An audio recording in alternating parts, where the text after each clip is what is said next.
বিদ্যাসাগর ছিলেন কর্মবীর। ঠিক 200 বছর আগে এই বাংলায় তিনি জন্মেছিলেন। এই বাংলা ছিল তার কর্মক্ষেত্র। সেদিনকার সামাজিক অবস্থা আজকের মতো ছিল না। বিশেষভাবে নারী জাতির দুর্দশা ছিল অসীম। ভারত নারী আজ যে সম্মান, শিক্ষা ও গৌরব ভোগ করছে তা সম্ভব হয়েছে বিদ্যাসাগরেরই অক্লান্ত সংগ্রামের মাধ্যমে।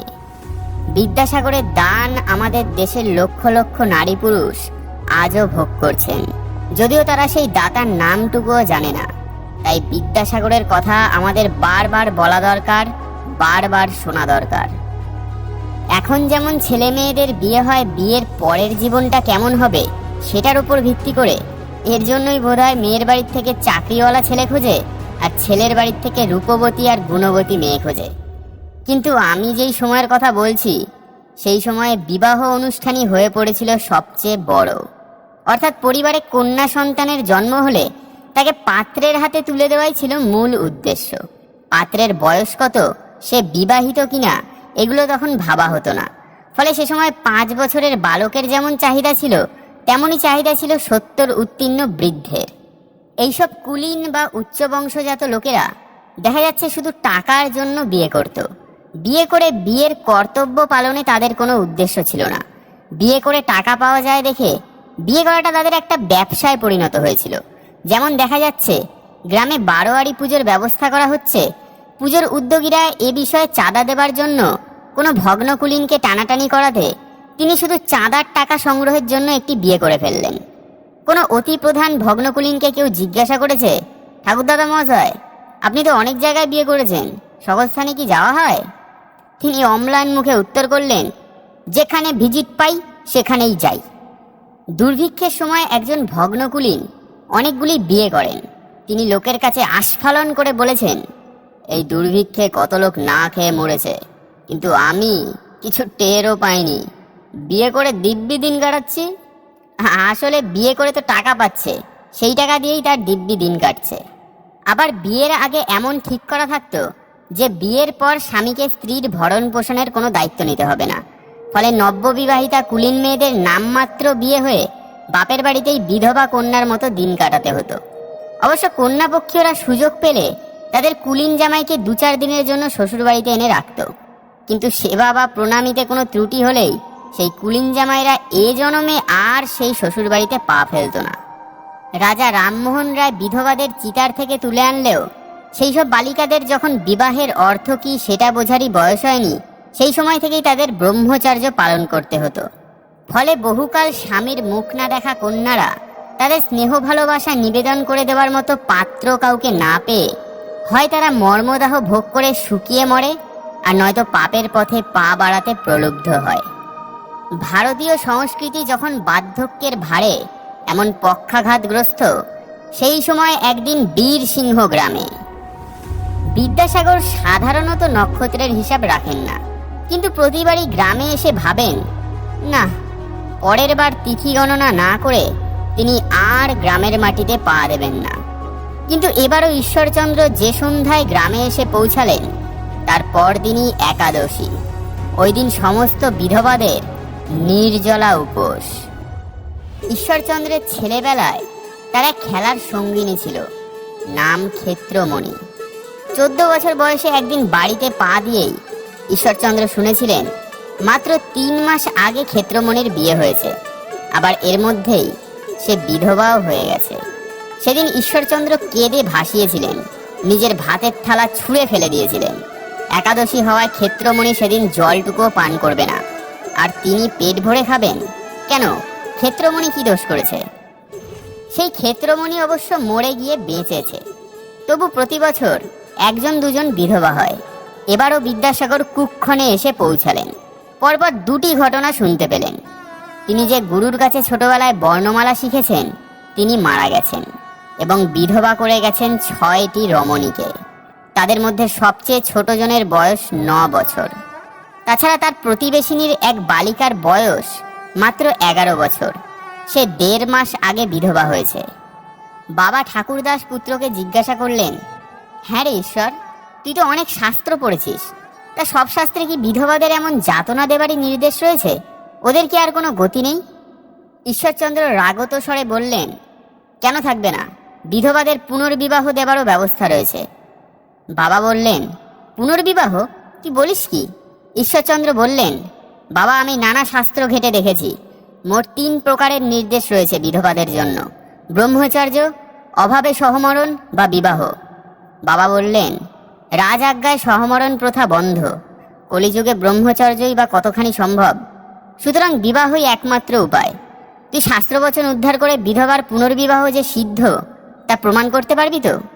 ঈশ্বরচন্দ্রের চোখ জ্বলে উঠল। তিনি পিতাকে বললেন, আপনি জানেন, আমি যদি কোনো কিছু একবার ধরি তবে তার শেষ না দেখে কিছুতেই ছাড়ি না। প্রয়োজন হলে আমি সর্বশাস্ত্র মন্থন করে এর সপক্ষে যত নির্দেশ আছে সব তুলে আনব। কিছুদিন ধরেই আমি একথা ভাবছি, যদি আপনি অনুমতি দেন এবং আশীর্বাদ করেন। ঠাকুরদাস গাঢ় স্বরে বললেন, ঈশ্বর, যে কাজ কেউ পারেনি সে কাজ যদি তুই পারিস বাবা, তাহলে জানবো যে তুই সত্যিকারের বাপের বেটা। ঈশ্বরচন্দ্রের মন বিষিয়ে গেল। কলকাতায় ফিরেই নিমগ্ন হলেন শাস্ত্র সমুদ্রে। খাওয়া আর ঘুম একরকম ছেড়ে দিলেন। সংস্কৃত কলেজে পড়ানোর পর আর বাড়ি ফিরতেন না, কলেজের গ্রন্থাগারেই সারা রাত কাটিয়ে দিতেন। শাস্ত্র মন্থন করে বিধবা বিবাহের পক্ষে সব যুক্তি বার করলেন। রক্ষণশীল ব্রাহ্মণ পণ্ডিতরাও দলে দলে কলম ধরলেন, কিন্তু যুক্তি আর তর্কে ঈশ্বরচন্দ্রকে পরাস্ত করার ক্ষমতা কারুর নেই। লেখনীকে তরবারিতে পরিণত করে ঈশ্বরচন্দ্র প্রতিপক্ষের সমস্ত যুক্তি খণ্ডন করতে শুরু করলেন। বিধবার পুনরায় বিয়ে দেওয়া উচিত কিনা এই নিয়ে বই লিখে ফেললেন। কয়েকদিনের মধ্যেই সেই বই 15,000 কপি বিক্রি হয়ে গেল। সমস্ত দেশে হই হই পড়ে গেল। কেবল পণ্ডিতে পণ্ডিতে কথা কাটাকাটি নয়, হাটে বাজারে রাস্তাঘাটে সে সময় বিধবা বিবাহ নিয়ে ছড়ার ছড়াছড়ি, ছড়া, কবিতা, পালাগান। কিন্তু শান্তিপুরের তাঁতিরা যা করলো তা আর সব কিছুকে ম্লান করে দেয়। শান্তিপুরের তাঁতিরা তো নতুন এক রকমের শাড়ি বার করে ফেললো, বিদ্যাসাগর পেরে শাড়ি। বেশি দামে অনেকেই সেই বিদ্যাসাগর পেরে শাড়ি কিনেছেন সেই সময়। ওই শাড়ির পাড়ে একটি গান লেখা আছে, সুখে থাকুক বিদ্যাসাগর চিরজীবী হয়ে, সদরে করেছে রিপোর্ট বিধবার হবে বিয়ে। বিরোধী দল আবার এই গানের ব্যঙ্গ করে আরেক রকম গান বের করে ফেললো। সেই গানের প্রথম লাইন, শুয়ে থাক বিদ্যাসাগর চিররোগী হয়ে। আসলে যুক্তিতে হেরে গেলেই মানুষ বেশি ক্রুদ্ধ হয়। প্রতিপক্ষরা এই ক্ষুরোধার বুদ্ধিসম্পন্ন ব্রাহ্মণের কাছে যুক্তিতে হেরে গিয়ে তাকে অন্য উপায়ে পরাজিত করায় উঠে পড়ে লাগলো।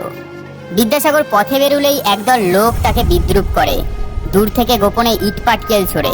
হঠাৎ হঠাৎ তিনি দেখতে পান তাকে ঘিরে ধরেছে একদল লোক।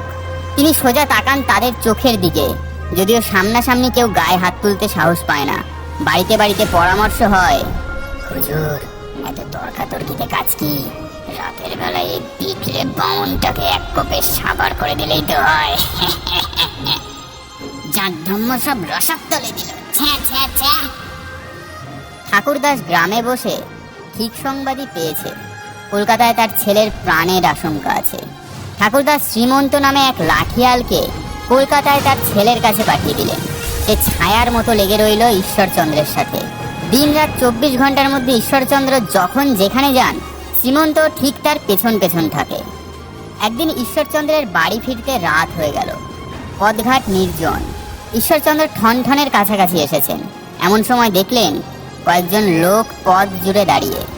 তাদের ভাবভঙ্গি দেখে বোঝা যাচ্ছে তারা ঈশ্বরচন্দ্রের জন্যই অপেক্ষা করছে। ঈশ্বরচন্দ্র একবার পিছন ফিরে জিজ্ঞাসা করলেন, কিরে ছিরে, আছিস তো? লাঠিয়াল শ্রীমন্ত বলল, হ্যাঁ, তুমি থেমো না, এগিয়ে যাও, তোমার চাকর তৈরি আছে, সম্বুদ্ধির ভাইদের সে দেখবে। শ্রীমন্তের তাড়া খেয়ে লোকগুলো ভয় পালালো। অবশেষে অনেক রথী মহারথীদের বিরোধিতার পরও 1856 সালে হিন্দু বিধবার পুনর্বিবাহ আইন পাশ হয়ে গেল। বিধবা বিবাহের পক্ষে স্বাক্ষরকারীর সংখ্যা কম হলেও সরকার মনে করলেন যে এই ধরনের সমাজ সংস্কারের কাজে শুধু সাহসী লোকেরাই এগিয়ে আসে এবং সব দেশেই তাদের সংখ্যা কম হয়। শুধু আইন পাশ করিয়েই বিদ্যাসাগর ক্ষান্ত হলেন না, নিজে দাঁড়িয়ে থেকে গ্যাটের টাকা খরচ করে বিধবাদের বিয়ে দিতে লাগলেন। গ্রামের চাষাভুষো লোকেরা তখন বিদ্যাসাগরকে বিধবার বিয়ে দেওয়া বিদ্যাসাগর নামে ডাকতে শুরু করেছে। বিধবা বিবাহ প্রবর্তনে যারা বিদ্যাসাগরকে উৎসাহ দিয়েছিল, সাহায্য করবে বলে কথা দিয়েছিল, বিদ্যাসাগর তাদের সকলকেই বিশ্বাস করেছেন, কিন্তু কাজের সময় তারা কেউই কথা রাখেনি। প্রথম বিধবা বিবাহ অনুষ্ঠানে নিমন্ত্রণ করতে গিয়েও এক জায়গায় দারুণ আঘাত খেলেন ঈশ্বরচন্দ্র। যেহেতু প্রথম বিধবা বিবাহ, তাই সমাজের যত গণ্যমান্য ব্যক্তিরা তাতে উপস্থিত থাকবেন তার প্রচার তত জোরালো হবে। ঈশ্বরচন্দ্র গিয়েছিলেন রাজা রামমোহন রায়ের বাড়িতে। রামমোহন রায়ের ছেলে রামপ্রসাদ রায় যাতে বিয়ের সময় উপস্থিত থাকে তারই অনুরোধ করবার জন্য। রামপ্রসাদ রায় যেন একটু আমতা আমতা করতে লাগলেন। তিনি বললেন, আমি তো ভেতরে ভেতরে আছি, সাহায্য করব, তবে বিধবা বিবাহ অনুষ্ঠানে আমি না হয় নাইবা গেলাম। মুখখানা বিবর্ণ হয়ে গেল ঈশ্বরচন্দ্রের। হায় হায়, সতীদাহ নিবারণের জন্য যেই পুরুষ সিংহ সমাজের বিরুদ্ধে এত লড়েছেন, সেই রাজা রামমোহন রায়ের ছেলের মুখে এই কথা।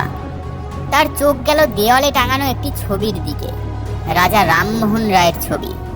বিদ্যাসাগর ছবিটির দিকে তাকিয়ে বললেন, তাহলে আর এই ছবিটি ঝুলিয়ে রেখেছেন কেন? টান মেরে মাটিতে ফেলে দিন, আপনি না গেলেও এই অনুষ্ঠানের কোনো ত্রুটি হবে না। অবশেষে বিধবা বিবাহ আইন পাশের 3 মাস পর অনুষ্ঠিত হলো প্রথম বিধবা বিবাহ। প্রথম বিধবা বিবাহ করে যিনি অমর হয়ে আছেন তার নাম শ্রীশচন্দ্র। এই বিয়েতে অনেক গণ্যমান্য ব্যক্তিরাই উপস্থিত ছিলেন। রামপ্রসাদ রায়ও শেষ পর্যন্ত চক্ষু লজ্জার মাথা খেয়ে না এসে পারেনি। এরই মধ্যে বিদ্যাসাগর তার বর্ণ পরিচয়ের প্রথম ভাগ প্রকাশ করে ফেলেছেন। সেই বই হাজারে হাজারে মুড়ি মুড়কির মতো বিক্রি হতে লাগলো। বিদ্যাসাগর যেহেতু নিজেই প্রকাশক, তাই তার আয়ও বাড়তে লাগলো। কিন্তু আয় হলে কি হবে, আয়ের থেকে তার ব্যয় বেশি। বিধবা বিবাহের জন্য তাকে প্রচুর ঋণ করতে হয়েছে। আগেই বলেছি, তিনি শুধু বিধবা বিবাহ আইন পাশ করেই নিরস্ত হননি, তিনি একের পর এক বিবাহের ব্যবস্থাও করে যাচ্ছিলেন। আর যারা তাকে প্রথম প্রথম ভরসা দিয়েছিল, কাজের সময় তারা সরে পড়ে। ক্রমে দেখা গেল এটা যেন তার একার দায়, খরচ বহন করতে হয় তাকেই। এমনও রটে গেল যে কলকাতায় গিয়ে কোনো বিধবা কন্যাকে বিবাহ করলে বিদ্যাসাগরই নববধূর গয়নাগাটি ও অন্যান্য সরঞ্জাম নিজে কিনে দেন। বিধবা বিবাহের নামে কেউ কেউ তাকে প্রতারণা করতেও ছাড়ল না। একদিন বিদ্যাসাগরের এক পরম বন্ধু বিদ্যাসাগরকে জিজ্ঞাসা করলেন, আচ্ছা বিদ্যাসাগর, দেশে এত লোক থাকতে তুমি কেন এ কাজে একা এগোলে? বিদ্যাসাগর বললেন, যখন আরম্ভ করেছিলাম তখন কি আর একা ছিলাম? অনেকে মিলে এ কাজে হাত দিয়েছিলাম, কিন্তু যারা মায়ের বেটা তারা চুপে চুপে ঘরে গেল, মায়ের ছেলে মায়ের কোলে গেল, আর আমি বাপের বেটা কাজে কাজেই ধরা দিলাম।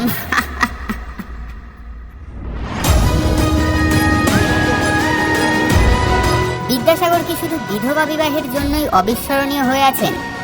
আজ্ঞে না। এই ভিডিওটার পরের পার্ট আসবে পরের ভিডিওতে। বিদ্যাসাগরের দান আমাদের দেশের লক্ষ লক্ষ নারী পুরুষ আজও ভোগ করছেন, যদিও তারা সেই দাতার নামটুকুও জানে না। তাই বিদ্যাসাগরের কথা আমাদের বারবার বলা দরকার, বারবার শোনা দরকার। এই ভিডিওটা বানাতে আমার 1 সপ্তাহ বা তারও বেশি সময় লেগেছে, কিন্তু ভিডিওটা লাইক করতে আপনার মাত্র 1 সেকেন্ড সময় লাগবে। তাই ভিডিওটা লাইক এবং শেয়ার করে আপনিও আপনার দায়িত্ব অবশ্যই পালন করুন, কারণ আপনার একটি লাইক আমাকে পরবর্তী ভিডিও বানানোর জন্য উৎসাহ দেবে। ধন্যবাদ।